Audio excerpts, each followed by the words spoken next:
por Exa FM 92.5 en Quito y 89.7 en Riobamba. Democracia 920 AM y Democracia TV para todo el mundo.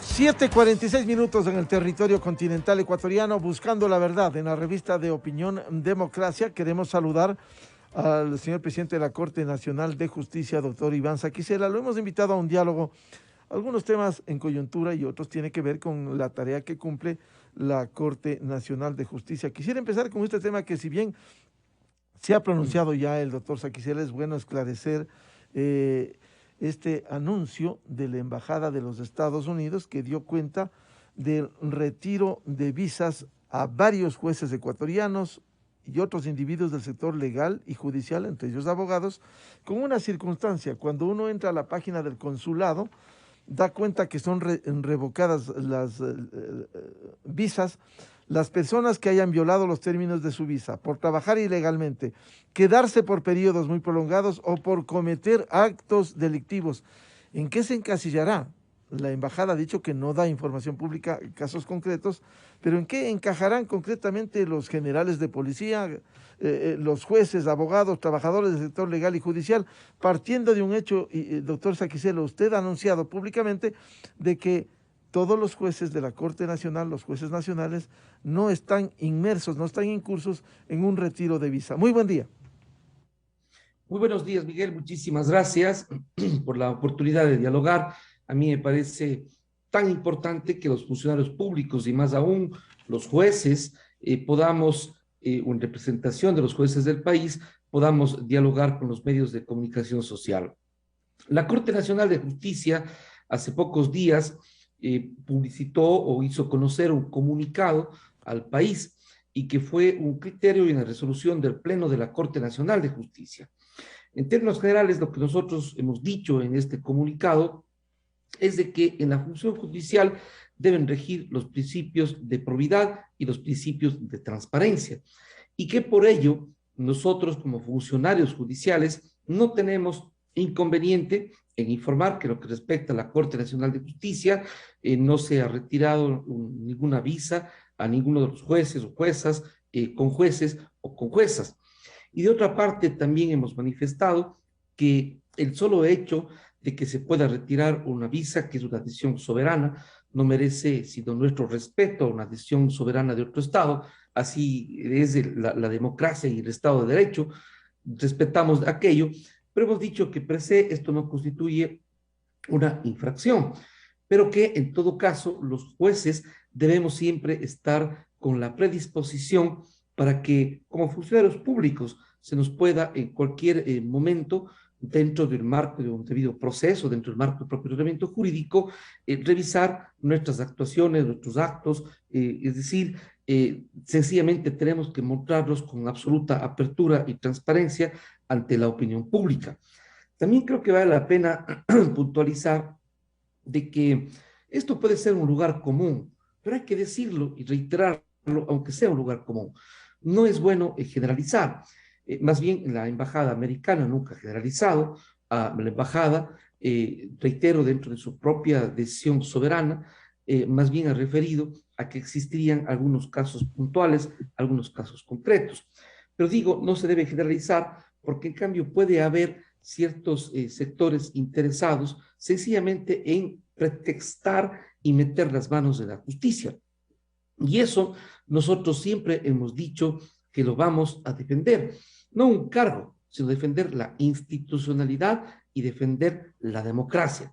Entonces, yo creo que existimos en el país funcionarios judiciales que cumplimos de forma correcta y ética nuestra función. Y cuando existen personas que se alejan del derecho, del ordenamiento jurídico y de la conducta diligente y ética, pues sencillamente es necesario puntualizarlo y obviamente, si es que es el caso, seguir un proceso debido y sancionar. El doctor Iván Saquicela, como presidente de la Corte Nacional de Justicia, responde a esta Corte. Hay el órgano administrativo y disciplinario, como es el Consejo Nacional de la Judicatura en la estructura legal del Ecuador. Sin embargo, doctor Saquicela, no le hace bien a la justicia, porque ha habido casos, se puede decir casos aislados, y podría citar en casuística el caso del juez en Guayaquil que liberó al señor Rasquiña, que luego fue asesinado, jefe de una banda. Otro caso, el del señor juez Paredes, que dictaminó contra el diario El Universo y ahora ha revertido años después una sentencia de la Corte Interamericana de los Derechos Humanos contra el Estado ecuatoriano.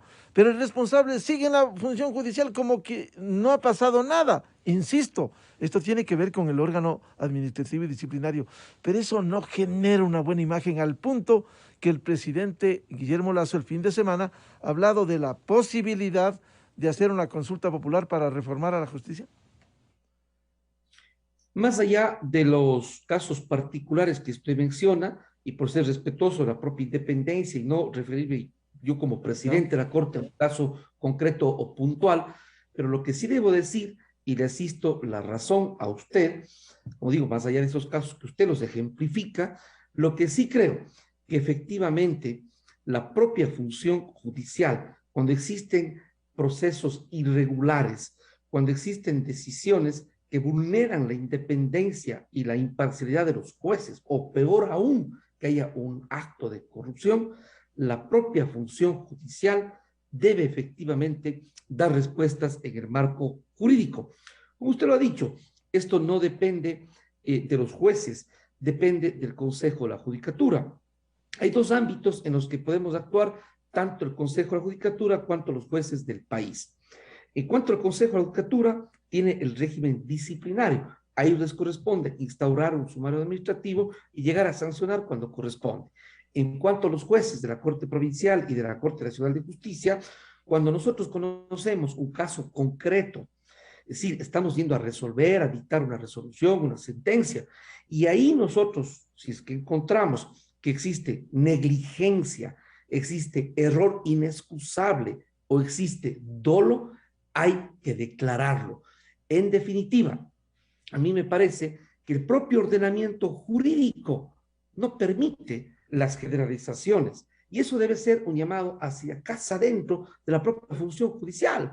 Es decir, en nuestras manos está que cuando exista dolo, negligencia, error inexcusable, hay que declararlo y el Consejo de la Judicatura ahí jugar su rol en el ámbito disciplinario. También lo que usted expresa, Miguel, nos lleva a la reflexión. Por ejemplo, usted cita un caso del pasado y pueden haber muchos casos en los que sencillamente nos puede hacer reflexionar respecto de que nunca será bueno vulnerar la independencia judicial y dañar la institucionalidad de la justicia. Hay que ser muy claros, y en esto soy enfático.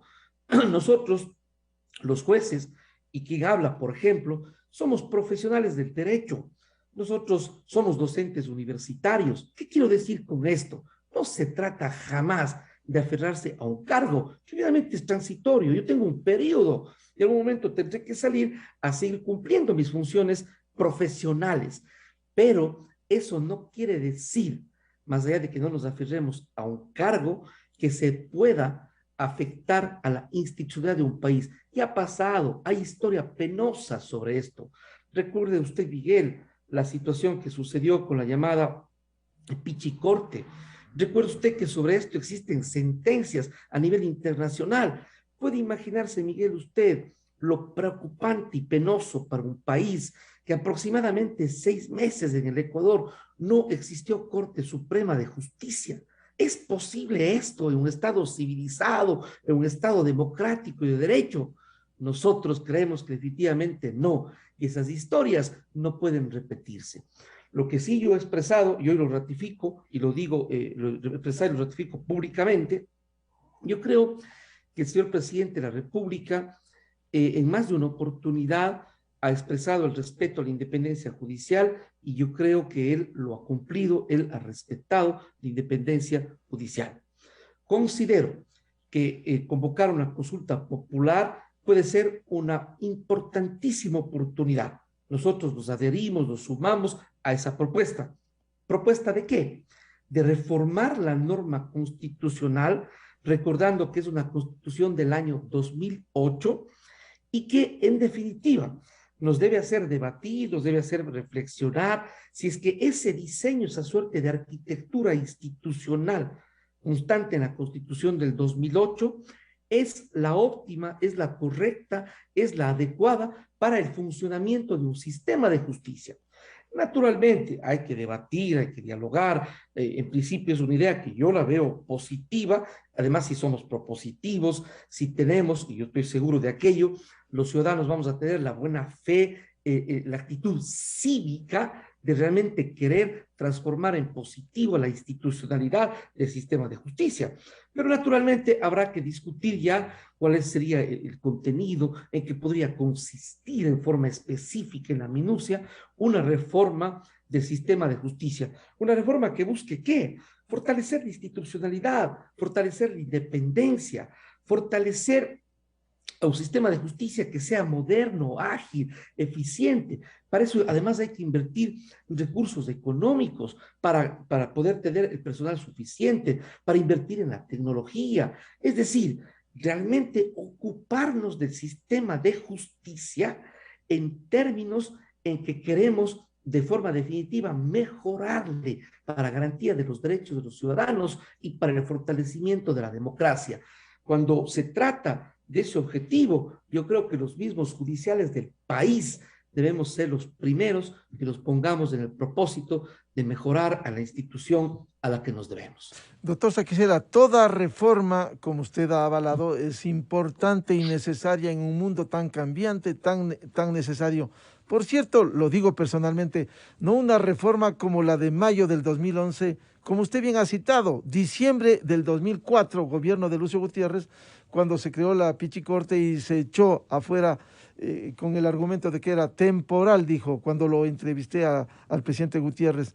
Pero en mayo del 2011 se produce una consulta popular en donde públicamente el hoy prófugo en la justicia dijo: vamos a meter mano en la justicia. Y eso hay que luchar para que nunca más, ni él ni nadie, de izquierda, de centro, de derecha, le metan mano el poder político a una justicia que debiera ser en la práctica independiente. Usted decía, habría que analizar, frente a esta idea, la arquitectura que está funcionando, la arquitectura legal sobre la función judicial.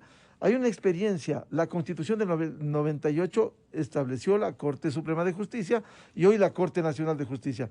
Haciendo un balance, sin entrar en detalles, entre si se compararía a los dos, ¿cuál cree usted que debiera funcionar mejor? ¿La Corte Suprema de Justicia con esa Constitución del 98 o la Corte Nacional de Justicia con la Constitución de Montecristi, que ha sido severamente cuestionada? En lo personal, considero que la Constitución del 2008 es muy buena en lo que respecta a derechos, el reconocimiento de derechos. Soy de quienes me inscribo en un pensamiento de que los derechos son y tienen que ser progresivos, no regresivos, y debemos siempre avanzar en el reconocimiento de los derechos como forma de fortalecer la democracia y la convivencia mejor entre los ciudadanos. Dicho en términos sencillos y en buen romance. En lo que respecta a lo que usted dice, primero, como idea general, Miguel, definitivamente nunca será bueno meter las manos en la justicia. Y claro, sí se ha metido en las manos de la justicia y el resultado ha sido debilitar, minimizar, someter a la función judicial. Como presidente de la Corte Nacional y tantos jueces del país, estamos dispuestos a defender la institucionalidad. Hemos de reiterar, no por nosotros, por el país propiamente. Luego, en lo puntual, Miguel, yo soy de quienes creo que la Corte Nacional no es una denominación, tiene que ser Corte Suprema de Justicia. Ello implica que sea una Corte de cierre y ello implica que una Corte Suprema tenga mayores y más fuertes atribuciones para precisamente poder dictar la jurisprudencia, las resoluciones y que tenga la posibilidad de irradiar a todo el sistema jurídico del país para poder dotar de seguridad jurídica. No es correcto que se pretenda minimizar a un poder del Estado, como algunas veces se lo ha hecho o se ha pretendido hacer. La función judicial es un poder del Estado fundamental para dos aspectos. De un lado, garantizar los derechos de todos los ciudadanos. Ustedes, los ciudadanos, no nosotros los jueces, los ciudadanos requieren justicia independiente para que ningún juez actúe por temor a represalias, por presiones o por criterios de mayorías u oposición de nadie. Ustedes, los ciudadanos, requieren la justicia independiente.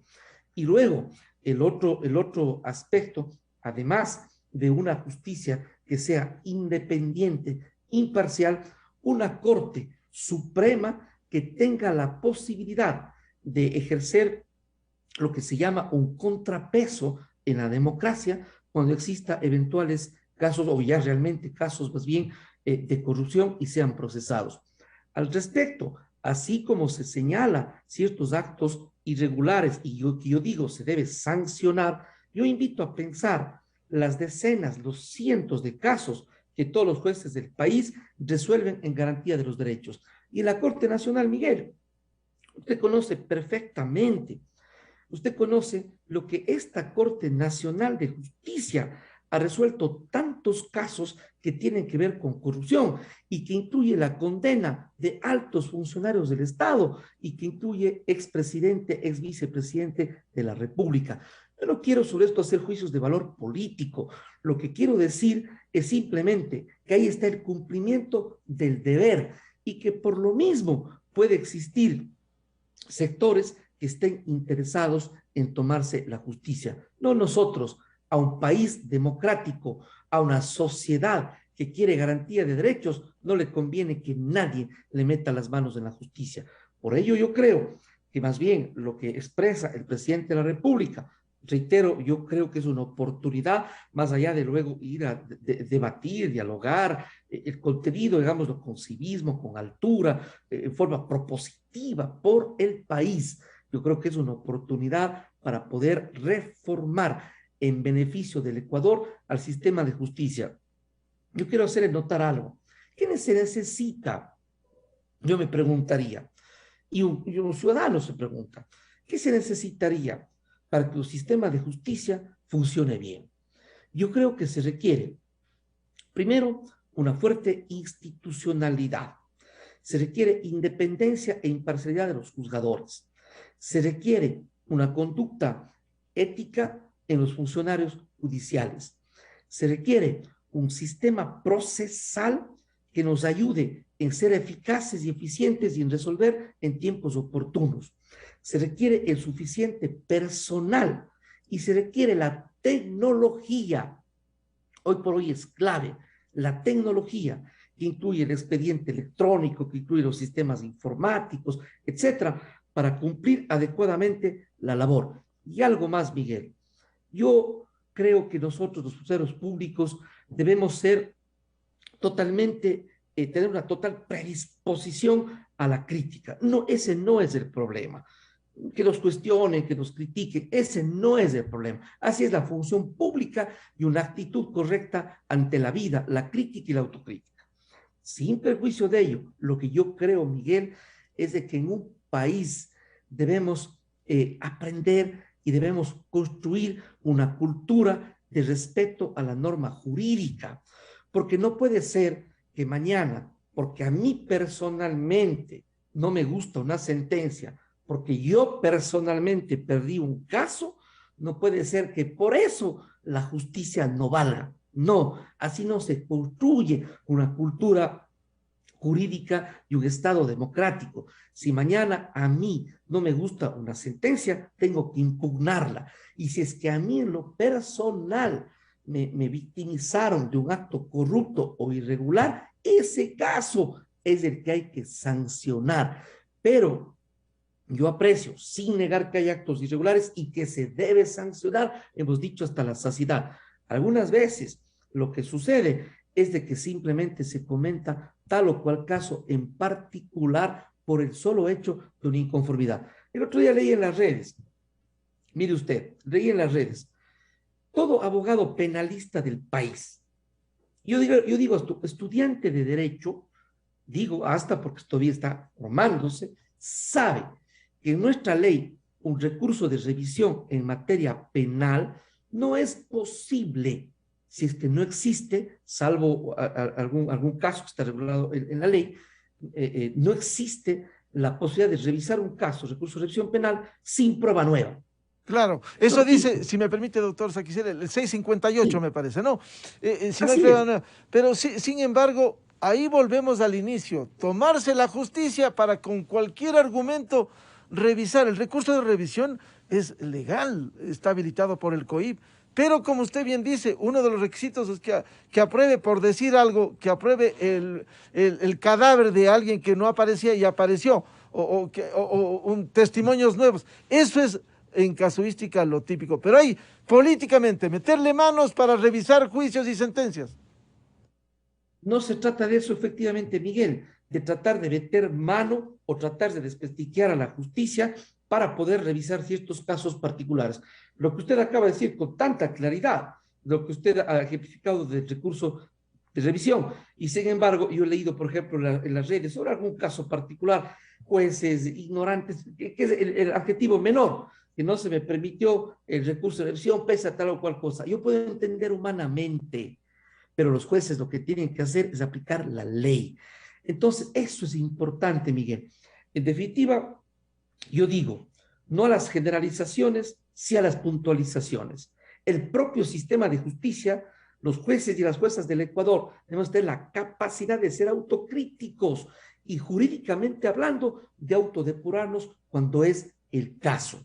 Luego creo que los propios judiciales y el país en su conjunto debemos estar abiertos a dialogar, a debatir, diríamos con civismo, para mejorar el sistema de justicia del Ecuador. No una metida de mano, y como digo, no por nosotros, que finalmente somos transitorios. Yo tengo un periodo y me voy. Ese no es el problema. La vida misma es transitoria. Lo que sí, no meter las manos en la justicia, pero una consulta popular, claro que puede ser una gran oportunidad para buscar mejorar el diseño constitucional de la función judicial y a partir de ello buscar la reforma de algunas normas en aras de mejorar al sistema de justicia. Y también se tiene que saber que un sistema de justicia no se hace solo con normas. Los actos normativos per se no cambian el mundo. Es importante, es un paso sin el cual no, pero no es lo único. Hay que empezar a invertir en la carrera judicial, en la tecnología, Claro. en la cantidad y calidad de Claro. personal que se requiere En el para tener un recurso humano, sistema el recurso moderno, humano, ágil y eficiente. el recurso humano es fundamental. Quisiera profundizar en un tema nada más, doctor Saquicela. Claro que sí, Miguel. Corte Suprema de Justicia que usted decía. Quizás entre la Corte Suprema anterior y la Corte Nacional, primero se redujo el número de salas y de jueces de 31 a 21. ¿No es mejor funcionar con una Corte Suprema como fue de 31? Incluso había una sala de lo constitucional. Mire usted, Miguel, qué interesante. Me parece, le agradezco realmente por estas ideas, porque nos pone a conversar y a debatir en el país, y eso es lo que debemos hacer. Pero puntualmente, efectivamente, había una Corte Suprema de Justicia de 31 jueces, hoy somos 21 jueces. Pero algo más que yo debo informar a los ciudadanos, Miguel. Mire, la Corte Constitucional hace unos días declaró inconstitucional la llamada fase de admisibilidad en materia de casación. Primero, yo soy un hombre de derecho. Respetamos, no puede ser de otra manera, no es una virtud, respetamos la decisión de la Corte Constitucional, de acuerdo, pero es una resolución además de la Corte Nacional adoptada en el año 2015. La respetamos, ese no es el problema. El problema está en que si en materia penal no existe la fase de admisibilidad, entonces casa dentro de la función judicial, en este caso el Consejo de la Judicatura, me voy a permitir ya dialogar con ellos sobre este tema, no he tenido todavía la oportunidad. Mire usted, ¿cómo vamos a resolver en los tiempos oportunos, en los plazos razonables que la gente aspira con total derecho? ¿Cómo vamos a resolver si tenemos 7 jueces penales en la Sala de lo Penal de la Corte Nacional de Justicia Y permítame la ordinariez de la expresión, nos vienen miles de casos de todo el país. ¿Cómo vamos a tener la capacidad de dar una respuesta? Eso incide directamente en el plazo razonable, que no sería posible, y si nos ponemos a hacer un esfuerzo para de todas maneras tratar de dar dictar una sentencia lo más pronto posible, podría incidir en la calidad. Mire usted, este tipo de cosas se tiene que hablar. Yo tengo la absoluta certeza que los abogados que me están escuchando saben que hablo con sinceridad y dirán, sí, humanamente no es posible resolver tantos casos. Ese tipo de aspectos también se tiene que debatir. Yo digo siempre, la gente tiene razón cuando dice justicia que tarda no es justicia. Pero esto puede obedecer a dos factores. Uno, que de repente haya un juez o funcionarios judiciales que no estén cumpliendo su trabajo y sean negligentes. Si es que eso existe, hay que sancionar, pero sin duda alguna. Pero también pongámonos a pensar que de eso que puede haber personas que no están cumpliendo su trabajo de forma diligente, pero pongámonos a pensar, ¿qué está pasando con el sistema procesal, con el diseño procesal? Y si tenemos, adicional a eso, el presupuesto, la tecnología, el personal suficiente para dar respuestas en tiempos oportunos y la gente no diga justicia que tarda, no es justicia. Claro, Entonces, estos temas hay que debatirlos con seriedad y con sinceridad si queremos mejorar y modernizar al sistema de justicia del Ecuador, Miguel. es verdad que una queja de un abogado que perdió un juicio, que hubo sentencia condenatoria y luego ejecutoriada, no es medible, pero sí hay gente en la litigación diaria que dice se retarda la justicia. Incluso el tema hoy que se plantea la prisión preventiva, precisamente que ha llevado al análisis a la Corte Nacional. Y a una justicia no hay que medirle solo en la parte cuantitativa, sino cualitativa. Eso se midió en el gobierno nefasto que hubo. Tantas sentencias se dictaban, se decía. No es eso, es la calidad de las sentencias, por un lado, y por otro, que siente jurisprudencia en el país, doctor Saquicela. Absolutamente. Yo creo que una sentencia, lo más importante, obviamente, lo que se suele llamar la calidad, y claro, eso a veces es una adjetivación de los credenciamientos de los sistemas de justicia. En lenguaje jurídico y en buen romance significa administrar justicia y hacer sentencias apegadas a derecho. Y para ello jueces independientes y parciales que no tengan temor de represalias y que nadie les presione. Eso es importante. Ahora bien, en cuanto en cambio a la cantidad o a los plazos para resolver, la propia Constitución del Ecuador se refiere a principios que tienen que ver con la eficiencia, con la eficacia y con la celeridad. Eso es importante, pero para ello, claro que se requiere contar con las capacidades para resolver en tiempos razonables. Déjeme decir al respecto, Miguel, que hay un número que no es suficiente de jueces de todo el país. Mire, por ejemplo, en el ámbito contencioso administrativo, en el ámbito penal, en el ámbito laboral, bueno, quizá en todas las materias, pero fundamentalmente de lo que yo conozco en el país, en el ámbito penal y en el ámbito contencioso administrativo, existe demasiada carga procesal. Entonces, ¿qué es lo que hay que pensar? Primero, necesitamos más jueces, podría ser que en algunos aspectos necesitemos más jueces, pero también quizá necesitamos menos juicios. Eso quiere decir que las normas jurídicas pueden buscar otras posibilidades diferentes al litigio. Por ejemplo, la conciliación.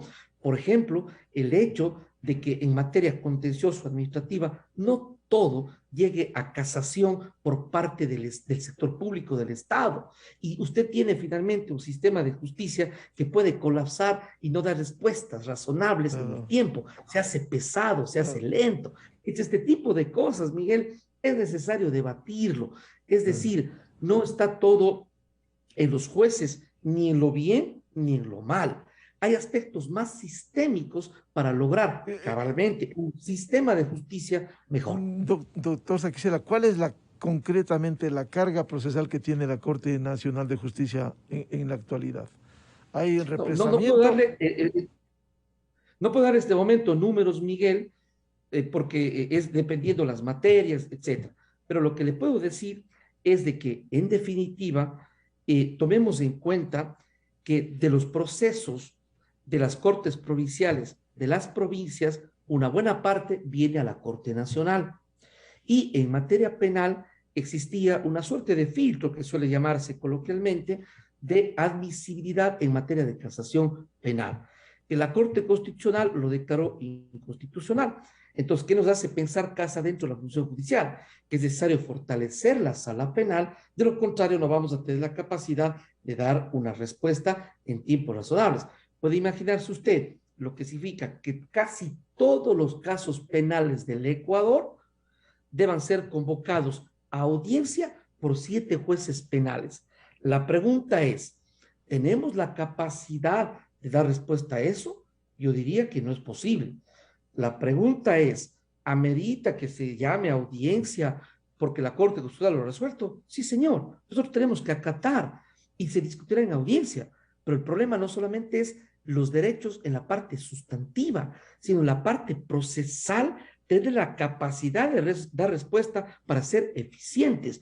De lo contrario, mañana llega un recurso de casación de la ciudad del Puyo, de la ciudad del Tena o la ciudad de Cuenca, y sencillamente en la Corte Nacional, hasta que se convoque a audiencia, pasarán algunos años, y la gente dice, justicia que tarda no es justicia. Yo le digo, sí, tiene la razón ciudadano, pero no tenemos la capacidad operativa para hacerlo en mayor celeridad. Por lo tanto, eso hay que cambiar, digo, eso hay que cambiar, y eso hay que decirlo, la reforma necesaria. No puede seguir así. No puede seguir así, y por eso yo digo, nos parece que es una oportunidad. Claro, una consulta popular naturalmente tiene que ver más bien con el diseño macro, con el diseño constitucional, que es importante, y hemos dicho hasta la saciedad, habrá que discutir el contenido y nos adherimos como una oportunidad para mejorar el sistema. Pero yo he hecho notar, a propósito del diálogo, y he relevado que no es solamente ese aspecto. Hay tantos otros que debemos tomarlo con toda seriedad para nosotros poder mejorar el sistema. Por ello, como representante de la función judicial del Ecuador, yo digo al país, estamos dispuestos y queremos poner nuestro contingente para mejorar el sistema. También digo, como representante de la función judicial del Ecuador, a los abogados, a los académicos, a los docentes, creo que deberíamos tener la capacidad de discutir con honestidad intelectual y poder debatir cómo mejorar al sistema de justicia del Ecuador. Que si lo logramos, tarea no siempre fácil, pero totalmente probable, plausible, si lo logramos, sencillamente es el Ecuador el que se fortalece en la institucionalidad, en la democracia, en la sociedad jurídica. Y sabe con ello que, Miguel, a veces la gente quizá no nos percatamos, no es solamente el tema de mi juicio concreto, que es justo, ¿no? Mi divorcio, mis alimentos, mi problema penal, mi problema laboral. Además, es un país en el que hay seguridad jurídica, en el que hay tutela de derechos, y eso le fortalece como país para el desarrollo de las personas individualmente consideradas, de los pueblos, las comunidades, las nacionalidades que conformamos el Ecuador. Esa es la importancia de un sistema de justicia fortalecido, Miguel. Por ello, ustedes empujarán, si hay necesidad de debates, de apertura con la academia, con el gobierno, para empujar una reforma a la justicia ecuatoriana. Nosotros lo vamos a hacer. Por eso digo, creo que hay que ser críticos y autocríticos, pero además creo que hay que ser propositivos. Y la función judicial del Ecuador, casa adentro, con nuestra experiencia del día a día, conociendo casa adentro, pero no somos los únicos, ni mucho menos, desde nuestra experiencia, escuchar casa afuera, dialogar, debatir. He dicho, y quiero insistir en esto, con honestidad intelectual, desde los juristas, desde los académicos, en el propósito de contribuir. Yo creo que puede ser una oportunidad. No es tarea fácil, pero sí me parece tan interesante el adoptar la decisión, la decisión política y política judicial de realmente inscribirnos en un propósito de mejorar al sistema de justicia del Ecuador, por el bien del país, por el bien del ciudadano que nos escucha y que sencillamente dice yo quiero un juez independiente que nadie le presione y yo quiero un juicio que se me dé una respuesta en tiempos oportunos, en tiempos razonables. De ahí un juicio justo, un juicio justo. Un juicio justo, nada más, Miguel. De ahí siempre la función judicial, la función de un juez está distinta a la función, no sé si me ocurre decirlo, de un médico, en donde sale de la intervención con la noticia positiva y todos los familiares y los amigos se abrazan y aplauden. Cuando un juez resuelve un caso, hay gente que celebra y hay gente que está inconforme. La inconformidad no le hace malos a los jueces y la celebración por la victoria de un juicio tampoco.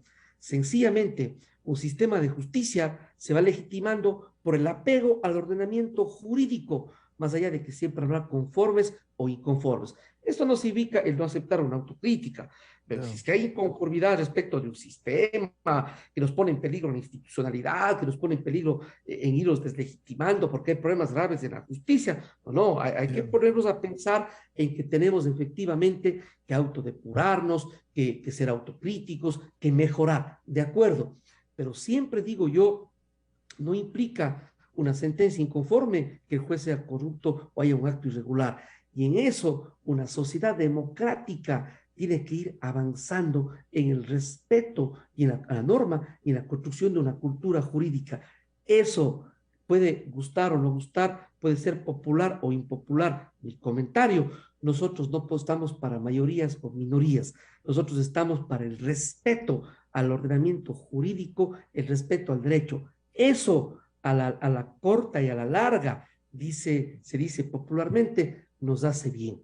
Esa es nuestra opinión, Miguel, desde la función judicial que representa. Muchas gracias. Por cierto, hay casos, queremos creer, aislados en donde han actuado muy mal los jueces que desde instancias internacionales le han sancionado al Estado ecuatoriano. Y podemos citar algunos casos. Bien, queremos agradecer la atención y seguir en contacto porque la reforma judicial está en debate en el país con el anuncio del presidente al presidente de la Corte Nacional de Justicia, doctor Iván Saquicela.